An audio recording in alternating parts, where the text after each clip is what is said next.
Hello student, I am Sonam. Welcome back to my YouTube channel Apna Vidyalaya. आज के इस video में हम आप सभी को बताएंगे इंग्लिश में सेंट्रल आइडिया लिखने का बिल्कुल सही तरीका क्या है और आप सभी को ट्रिक से कैसे लिखना है जिससे आप सभी को पूरे के पूरे 3 नंबर मिले, 3 मार्क्स आए। क्योंकि आप सभी के पेपर में जो ये सेंट्रल आइडिया होता है क्लास 10th में ये 3 नंबर का आता है। आप सभी को ये जो सेंट्रल आइडिया होता है इंग्लिश में, इसको कैसे लिखना है, लिखने का सही तरीका क्या होता है। क्योंकि हम आपको बता दें कि ये सेंट्रल आइडिया तो सभी बच्चे लिख लेते, लेकिन क्या है कि उनको पूरे 3 नंबर नहीं मिलते। किसी को इस तरीके से 1 नंबर या किसी बच्चों को 2 नंबर ऐसे ही टीचर सिर्फ देते।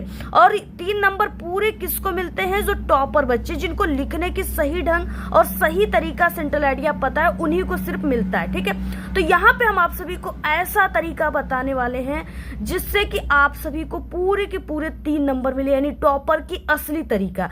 और यहाँ पे हम आपको ये भी बताएंगे कि अगर आपको सेंट्रल आइडिया याद नहीं है तो बिना पढ़े बिना याद किए आपको कैसे केवल ट्रिक से, ठीक है, सेंट्रल आइडिया को लिखना है। अगर आपको अंग्रेजी जो है पढ़ना लिखना नहीं आता ना, फिर भी हम यहाँ पे जो ट्रिक बताने वाले हैं उससे आप लोग बिल्कुल सही सही सेंट्रल आइडिया को लिख लोगे। और ये मेरी 100% गारंटी है कि टीचर आपको खुश होकर पूरे के पूरे 3 नंबर देंगे। तो पूरा यहाँ पे लिखित रूप से बताने वाले। सबसे पहले आप लोग इस वीडियो को लाइक कर दीजिए, चैनल पे नए तो चैनल को सब्सक्राइब करके बेल आइकन को जरूर प्रेस कर दीजिए।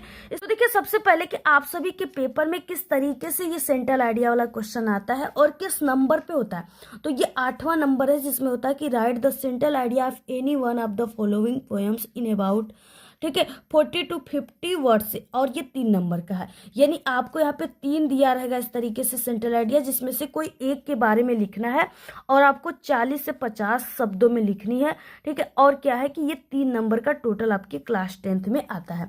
तो यहाँ पे देखिए, पहला दिया है डस्ट ऑफ स्नो, दूसरा यहाँ पे ये टाइगर इन द जू, और सी है यहाँ पे फायर एंड आइस। अगर ये तीनों याद कर लेते तो इससे बाहर कोई आएगा भी नहीं।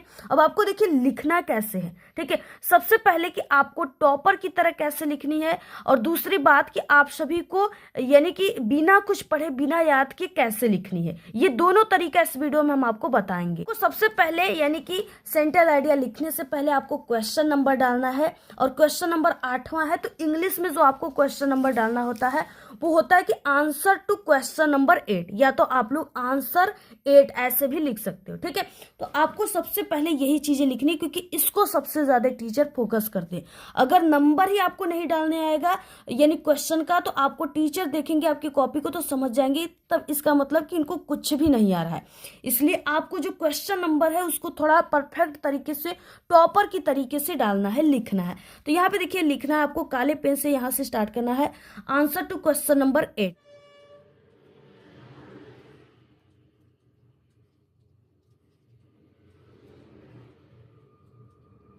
तो इसमें देखिए कुछ नहीं करना है, यहाँ पे ये आंसर की मीनिंग है और ये क्वेश्चन की। अगर ये चीजें याद है तो इनको आप लोग लिख लोगे यहाँ पे। इसके बाद देखिए इसमें से आपको किसी एक पे लिखना है।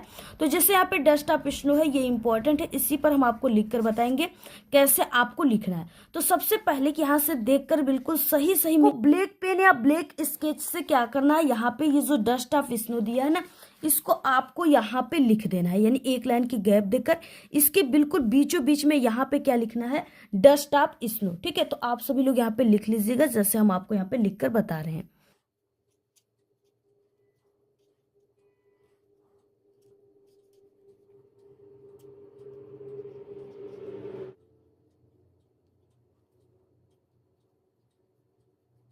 तरीके से काले स्केच या काले पेन से लिखने के बाद ऐसे नीचे लाइनिंग कर देनी है, अंडरलाइन, और यहाँ पे ऐसे डिजाइन कर देनी है। ठीक है, इतना करने के बाद अब आपको देखिए जैसे यहाँ पे लिखा ना, इसको कैपिटल लेटर में पहला किया इसका, तो ऐसे देखकर यहाँ से बिल्कुल सही सही लिखनी है। जैसे यहाँ पे हमने कैपिटल लेटर में ये डी और यस को किया है, ऐसे आपको भी लिखनी है। इतना लिखने के बाद अब देखिए आपको ये वाली जो लाइन है यहाँ पे क्या करना है, यहाँ पे आपको काले पेन से क्या हेडिंग डालना है, सेंट्रल आइडिया। क्या डालना है? Central idea. ठीक है, तो यहाँ पे आपको बिल्कुल सही सही लिख देना। इस तरीके से आपको ऐसे सेंट्रल आइडिया हेडिंग डालने के बाद काले पेन से अब आपको स्टार्ट करनी है 2 लाइन, ठीक है। वो 2 फिक्स लाइन अगर आपको याद है तो चाहे कोई भी सेंट्रल आइडिया आता है उसमें आप लोग लगा देते हो, तो आपकी उसी 2 लाइन को ही देखकर टीचर आपको 3 नंबर पूरा देकर जाएंगे, ठीक है। अब आपको क्या ट्रिक लगाना है, वो 2 लाइन कौन सी है, तो देखिए 2 लाइन है कि द पोयम, सबसे पहले आपको क्या करना है, द पोयम से स्टार्ट करना है। और पोयम की मीनिंग, ये जो सेंट्रल आइडिया है इसके ठीक ऊपर यहाँ पे पोयम लिखने के लिए आता है और इसी जगह से आपको पोयम की मीनिंग मिल जाएगी, ठीक है। तो यहाँ पे हो जाएगा द पोयम, उसके बाद डस्ट ऑफ स्नो, यानी जो इसके बारे में लिखे हो इसको आपको लिखना है, नीले पेन से लिखना है, ठीक है। यहाँ से स्टार्ट करना है the poem dust of snow, इतना लिख दिए।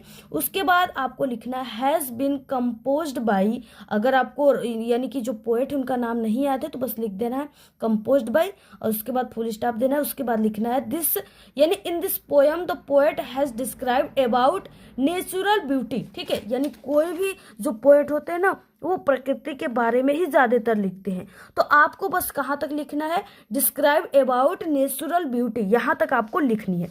अब देखिए कैसे आपको लिखना है, यहाँ से लिखना स्टार्ट करना नीले पेन से, और बीच में जो हमने आपको बताया कि डस्ट ऑफ स्नो लिखना है उसे काले पेन से कामा के अंदर लिखना है, ठीक है। कैसे लिखना है, अब यहाँ से स्टार्ट करना है आपको लिखना।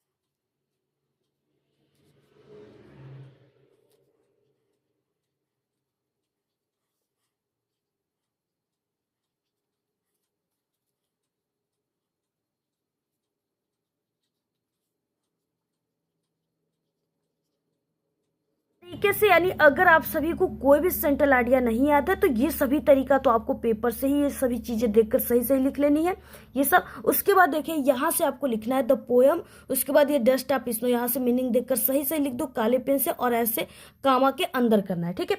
उसके बाद हैज बीन कंपोज्ड, इसकी थोड़ी सी मीनिंग याद कर लेना, हैज बीन कंपोज्ड बाई, अगर यहाँ पे पोएट का नाम याद है तो आप लोग लिख सकते हो काले पेन से, नहीं याद है मत लिखिए।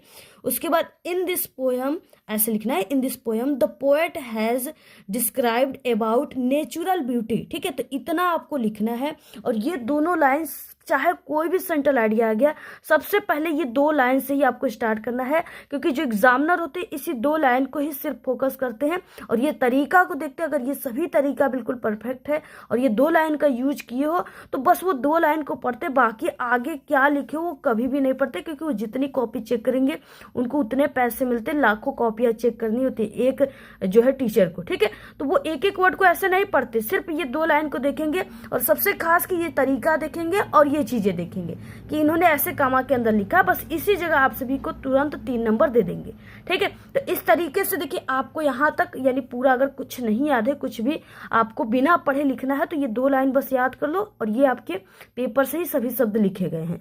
और यहाँ पे यहाँ तक नेचुरल ब्यूटी लिखने के बाद अब आप सभी को क्या करना, आप सभी के पेपर में ना पैसेज कई दिए होते हैं, जैसे यहाँ पे आपके पेपर में इस तरीके से रीडिंग सेक्शन है जिसमें पैसेज दिया है, ठीक है। कुछ भी नहीं याद है, इंग्लिश पढ़ना लिखना भी नहीं आता है, आपको क्या करना है यहाँ से, यानी आपको फर्स्ट लाइन से नहीं, आपको बीच लाइन से कहीं या कामा या फुल स्टॉप से उठाना है।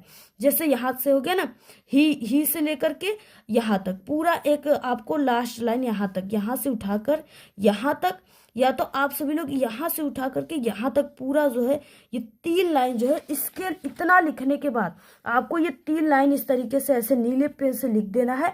ये पूरा 3 लाइन लिख दोगे, सही सही वहां से देखकर छाप रहे हो तो आप लोग गलत नहीं करोगे, कट क्रॉस नहीं करेंगे, क्योंकि देखकर छाप रहे हो बिल्कुल, तो यहाँ तक ये पूरा भर जाएगा अगर इतना पूरा यहाँ तक लिखे हो आप लोग, ठीक है।